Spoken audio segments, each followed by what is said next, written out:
Hello పిల్లలు, మీ పెద్దవాళ్ళని కూడా కేకేయండి. అందరూ వచ్చి కూర్చోండి. మళ్ళీ మనం భాగవతం చెప్పుకుందాం కృష్ణుడి కథ.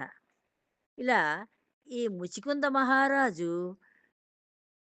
అక్కడ నిద్రలోంచి లేచేసరికి ఆయన కళ్ళ ముందు ఉన్న కాలయవనుడు ఈయన కోపంగా చూశాడు. నిద్దట్లో ఈయన తన్నాడు ఆయన కాలయవనుడు. తన్నేసరికి కోపగించుకుని మంచి నిద్దట్లో ఉన్నవాడు లేచి కళ్ళెర్రగా చూసేసరికి ఆ కళ్ళల్లోంచి వచ్చిన నిప్పుల ఇది కాంతికి బూడిదైపోయాడు ఆ కాలయవనుడు. అక్కడే ఉన్నాడు. కొంచెం దూరంలో కృష్ణ భగవానుడు. ఆ కృష్ణ భగవానుడు చాలా కాంతివంతంగా ఉన్నాడు. ఈయన చూసాడాయన్ని. ఈ ముచుకుందుడు మహారాజు చూసాడు. కమలాల వంటి ఓ కన్నులు గలవాడా! వైజయంత వానమాల ధరించినవాడా! పున్నమ చంద్రబింబం లాంటి ముఖం గలవాడా! మకర కుండలాల కాంతితో నిండిన చెంపలు గలవాడా! కౌస్తుభమణితో అలంకరింపబడినవాడా! ఉన్నత దేహం గలవాడా! శ్రీవత్సం అనే పుట్టుమచ్చ గలవాడా! సింహం నడుము వంటి నడుము గలవాడా! 4 చేతులు కలవాడా! చిరునవ్వు చిందువాడా! పసిడివన్నె పట్టు బట్టలు కట్టుకున్న వాడా! గాంభీర్య సౌందర్యాలతో భాసిల్లేవాడా! అనుగ్రహం కలవాడా! అందరి మీద అనుగ్రహించేవాడా! ఆహ్, మ అని చెప్పి ఆయన్ని పొగిడి ఆ కృష్ణుడిని, "ఓ మహానుభావుడా! నేను రాజైన ముచికుందుడిని. నేను ఆశ్చర్యపోతున్నాను మిమ్మల్ని చూసి. నారాయ ఈ నారాయణ్‌ని మనోహరమైన కాంతి చూడ్డానికి, అదే మీ కాంతి చూడ్డానికి నాకు శక్యం అవ్వటం లేదు. నా కళ్ళు మీ మీ అంత కాంతిని చూడలేకపోతున్నాయి. నాకు చాలా ఆశ్చర్యం కలుగుతోంది. చాలా ప్రీతితోటి ఉన్నాను నేను మిమ్మల్ని అయ్యో! చూడలేకపోతున్నానే అనిపిస్తోంది కానీ, మీ రూపం చాలా లావణ్యంగా, చాలా అందంగా ఉంది. అయ్యా! మీరు చంద్రుడో, ఇంద్రుడో, మహేంద్రుడో, అగ్నో, సూర్యుడో, చంద్రశేఖరుడో, బ్రహ్మదేవుడో, ఆ విష్ణుమూర్తో నాకెవరో తెలియటం లేదు స్వామి. పరికించగా నీ మీ ప్రతాపం చూడటానికి అశక్యమై ది దిక్కుల నేను కూడా భూమి ఆకాశాలన్నీ నిండిపోయి ఉన్నాయి మీ కాంతితోటి. ఇంతకీ మీరెవరు తండ్రి? ఇక్కడికెందుకు వచ్చారు? ఎందుకిచ్చట ఒంటరిగా ఉన్నారు? అని అడిగారు. ఈ అరణ్యం మిట్ట పల్లాలతోటుంది. కొంత భాగం ఎత్తుగా ఉంది. కొంత భాగం పల్లంగా ఉంది. ముళ్ళన్నీ నిండి ఉన్నాయి. ముళ్ళ చెట్లతోటి నిండిపోయింది ఈ అరణ్యం అంతాను. భయంకరమైన జంతువులున్నాయి. అంచేత ఎవరు రావడానికి ఇందులో భయపడతారు. ఈ ఆ జంతువులెక్కడ ఏం చేస్తాయోనని. మీ పాదాలు చూస్తే చక్కని పద్మపత్రాల్లా కనిపిస్తున్నాయి. ఎంతో సుకుమారంగా కనిపిస్తున్నాయి తండ్రి. ఎలా ఇక్కడికి నడిచొచ్చారు మీరు? అని అడిగాడు ఈ ముచుకుంద మహారాజు. ఆహ్, ఆయన కాంతిని తగ్గించుకున్నాడు విష్ణుదేవుడు. ఆయన్ని చూసి ఇలాగ పొగడి ఆహ్, మీ మీ కా మిమ్మల్ని ఇప్పుడు నేను చూడగలుగుతున్నాను. మీరెలా నడిచొచ్చారు స్వామి చక్కటి మృదువైన పద్మాల్లాంటి కాళ్ళున్నాయి మీకు. ఈ కాళ్ళతోటి అసలు ఈ అరణ్యంలో, ఈ ముళ్ళలో ఎలా వచ్చారు అని అడుగుతున్నాడు. మహాత్మా! నీకు సేవ చెయ్యాలని కోరుకుంటున్నాను నేను. నాకు మిమ్మల్ని చూసేసరికి మీకు సేవ చేస్తే బావుంటుందనిపిస్తోంది. నీ కులం, గోత్రం న్ నేనెరగను. మీ కులం ఏమిటో తెలీదు. మీ గోత్రం ఏమిటో తెలీదు. ఇష్టమైతేనే చెప్పండి. నేను ఇక్ష్వాకు వంశంలో జన్మించాను. మీకిష్టమైతే అసలు మీరెవరో చెప్పండి ముందు. అని చెప్పి అడిగాడా విష్ణుమూర్తిని. చెప్పి అప్పుడు తన గురించి చెప్పుకుంటున్నాడు. నేను ఇక్ష్వాకు వంశంలో అంటే రాముడు పుట్టిన వంశంలో పుట్టాడు. అంతకు ముందు జనరేషన్ వాడనమాట. ముందు తరాలాయన. రాముడికి ముత్తాతో, ఆ ముత్తాతకి తాతో మొత్తానికి ఏదో అలా చుట్టరికం. మాంధాత పుత్రుడిని. మాంధాత అనే ఆయన నా తండ్రి. ఆయన కొడుకుని నేను. నా పేరు ముచికుందుడు. నన్ను ముచుకుందుడని పిలుస్తారు.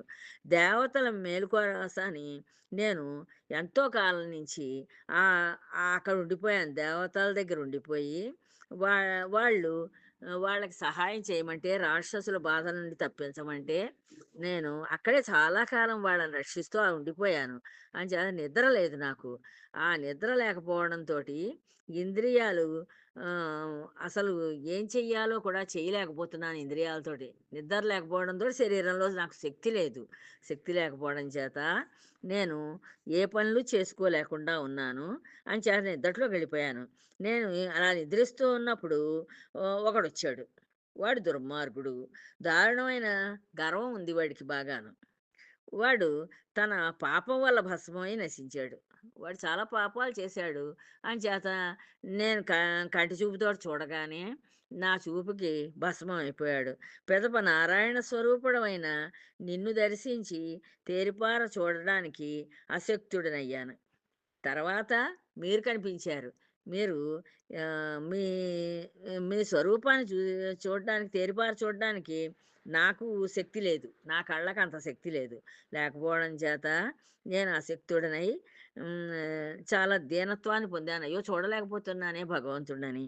నన్ను దయతో కూడిన చూపులతో కటాక్షించండి అని చెప్పి ఈయన ఆయన్ని విష్ణుదేవుడిని అడుగుతున్నాడు. ఈ ముచుకుంద మహారాజు. ముచుకుందుడి పలుకులు విని మేఘగంభీరమైన కంఠంతోటి గోవిందుడిలా అన్నాడు. అప్పుడు ఈ గోవిందుడు ఎంతో గంభీరమైన స్వరంతోటి ఈ ముచికుంద మహారాజుకి చెప్తున్నారనమాట. "ఓ రాజేంద్ర, భూరేణువులు ఎన్నో ఉంటాయి. భూమిలో మట్టి కణాలు ఎన్నో ఉంటాయి. ఆ కణాలైనా లెక్కించచ్చును గానీ, నాకు గల గుణములు, జన్మలు, కర్మలు, నామాలు ఇవన్నీ కూడా లెక్కించడానికి నాకే సాధ్యం కాదు. అంచేత అది ఎవళ్ళు చెప్పలేరు. ఇంత ఎలా నా నాకును సాధ్యం కాదు" అన్నాడు ఈ విష్ణుదేవుడు. ఈ పుడమికి భారభూతమైన అంటే రాక్షసులు పుట్టినప్పుడు భారభూతంగా తయారైనప్పుడు రాక్షసులు వాళ్ళందరినీ జయించి ధర్మాన్ని స్థాపించడం కోసానని నేను భూమి మీద అవతరించమని నాకు బ్రహ్మదేవుడు చెప్తూ ఉంటాడు. మీరు అని ప్రార్థిస్తూ ఉంటాడు బ్రహ్మదేవుడు. మీరు భూలోకంలో అవతరించి భూభారాన్ని తొలగించాలి. రాక్షసులు చాలా ఎక్కువైపోయారు భూమి మీద. దాంతోటి భూదేవి చాలా బాధపడుతోంది అని చెప్తే నేను భూమి మీద రాక్షసులను చంపడానికి అనేక రూపాల్లో అవతారాలు ఎత్తుతూ ఉంటాను. అందుకని నా అవతారాలు ఎన్నో నేనే చెప్పలేను అని చెప్తున్నాడు ఆయన. నేను సరేనని ఎదుకులాన వసుదేవుడి గృహంలో పుట్టాను. లోకానుగ్రహం కోసానని ఇక్కడ భూభారాన్ని తగ్గించడం కోసానని నేను వసుదేవుడి గృహంలో ఆహ్, అవతరించాను. నన్ను ప్రార్థించాడు. నేను సరేనని యదుకులాన యదుకులాన వసుదేవుడి ఇంట్లో పుట్టాను. నందుడిని వసుదేవనందుల్ని కనుక నన్ను వాసుదేవుడంటారు. నేను వసుదేవుడి యొక్క నందనుడిని. అంటే ఆయన కొడుకుని. కొడుకుని కనుక నన్ను వాసుదేవుడని కూడా పిలుస్తారు. కంసనామంతో ఉన్న కాలనేమిని సంహరించాను. కంసుడనే పేరు పెట్టుకున్నాడు తర్వాత జన్మలో ఈ కాలనేమి. ఆ కాలనేమి ని నేను చంపేశాను. ఇంకా దుర్జనులని చంపుతున్నాను. వాళ్ళందరినీ కూడా రాక్షసులందరినీ ఇంకా ఒక్కొక్కడినే చంపుకొస్తున్నాను. ఓ దోషరహితుడా! నీకే దోషాలు లేవు. నీ చూపు తగిలి దగ్ధుడైన వాడు కాలయవండు. నీ నువ్వు నీకేమీ దోషాలేం లేవయ్యా. ఆహ్, నువ్వు ముచుకుందా, నువ్వు దోషరహితుడివే. నీ చూపు తగిలింది. తగిలి వాడి పాపాలు చేయడం వల్ల వాడు కాలయవండు భస్మం అయిపోయాడు అని చెప్పాడు విష్ణుమూర్తి. అవనీపతి ఆలకించు.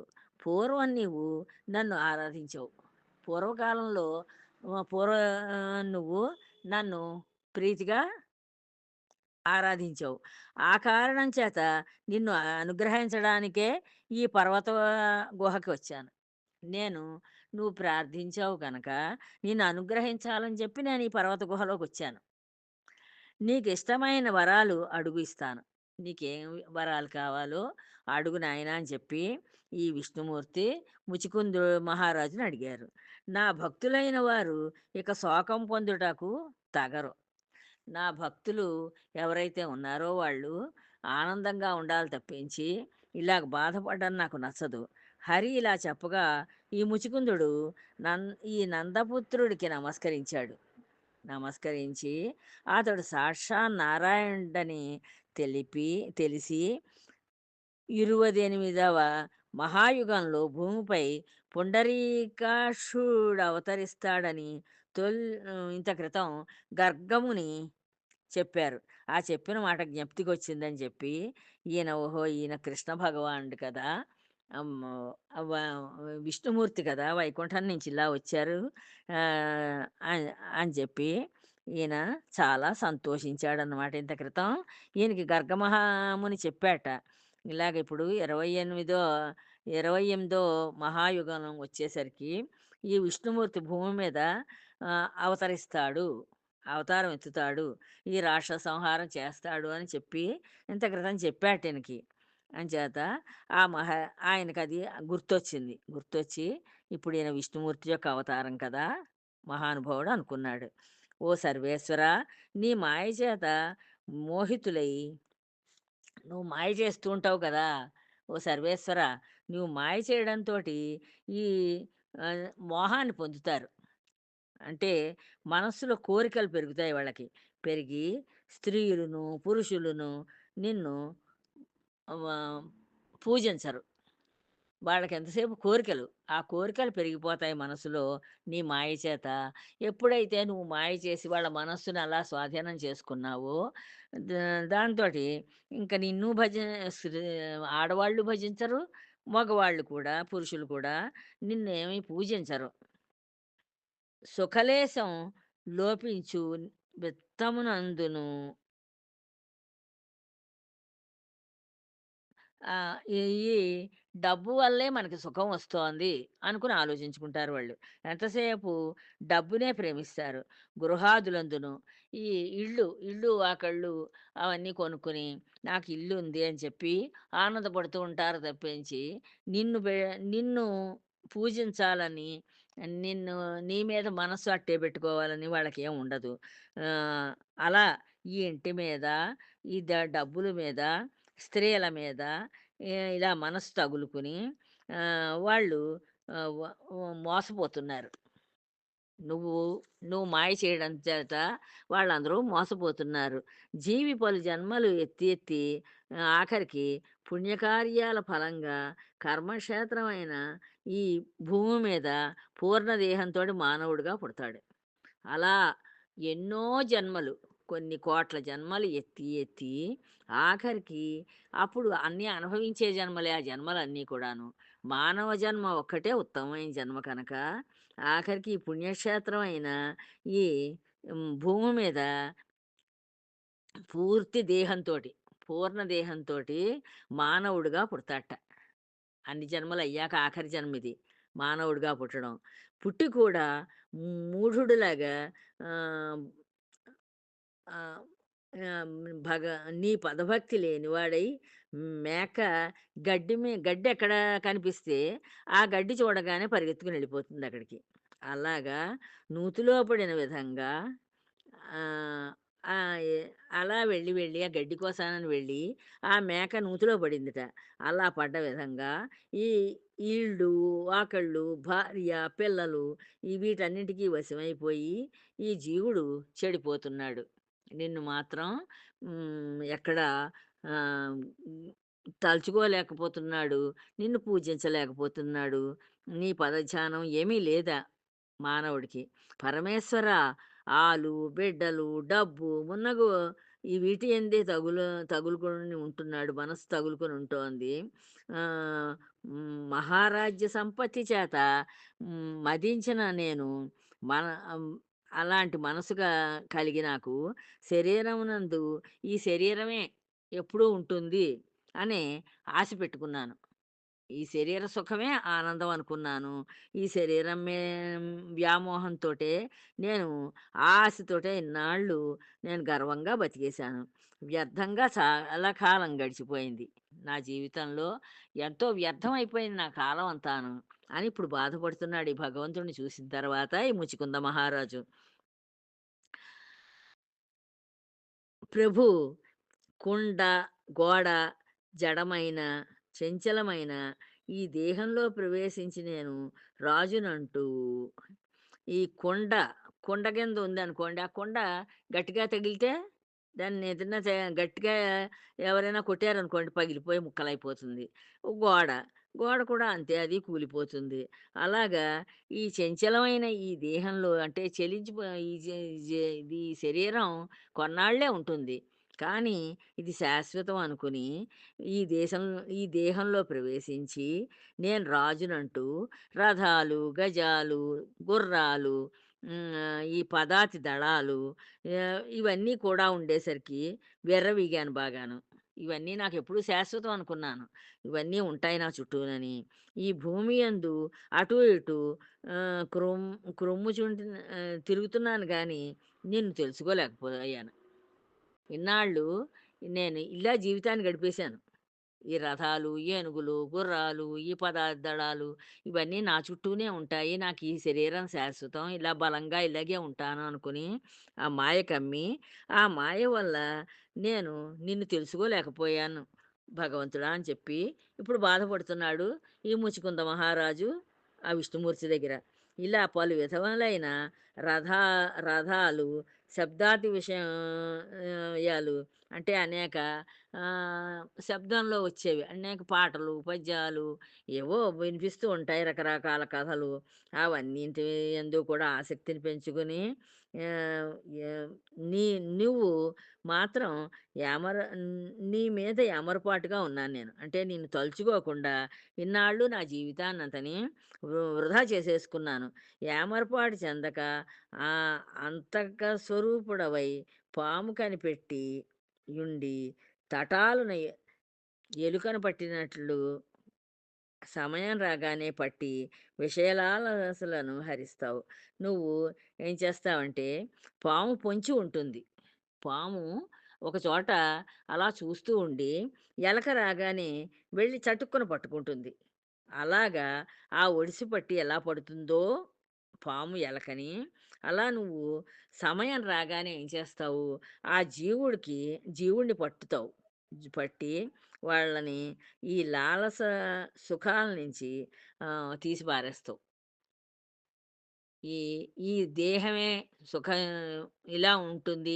ఇదే సుఖాన్ని అనుభవించాలి అనే ఈ కోరికలు, ఈ వ్యామోహాల్ని నువ్వు మాకు తీసి పారేస్తావు. ఆ పాము ఎలకని ఎలాగైతే పొంచి ఉండి పట్టిలాగా చంపేస్తుందో, మింగేస్తుందో, అలాగే నువ్వు మమ్మల్ని మా దుష్టబుద్ధుల్ని అలాగ కొన్నాళ్ళు పొంచి ఉండి చూస్తావు.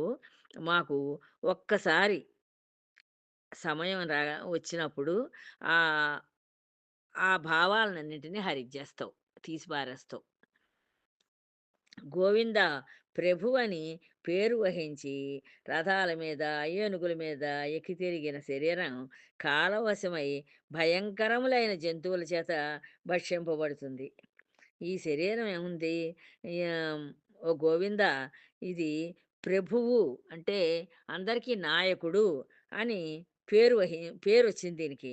పేరొచ్చి ఈ శరీరానికి రథాల మీద తిరుగుతుంది, ఏనుగుల మీద తిరుగుతుంది.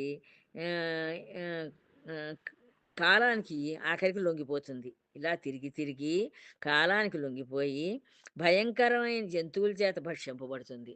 ఏదో భయంకరమైన జంతువు మీద పడి చంపేసి తినేస్తుంది. తినేస్తే పు దాన్ని మీ ఆ తల భాగం ఒకటీను ఎముకలతోటి ఉండడం చేత ఆ పుర్రె అంటారు దాన్ని. ఆ పుర్రె మిగిలిపోతుంది. దాన్నప్పుడు పుర్రె అంటారు అంతేనే గాని, వీడు ముచికుంద మహారాజు అని చెప్పి అనరు. ఆహ్, మురిగిపోతుంది.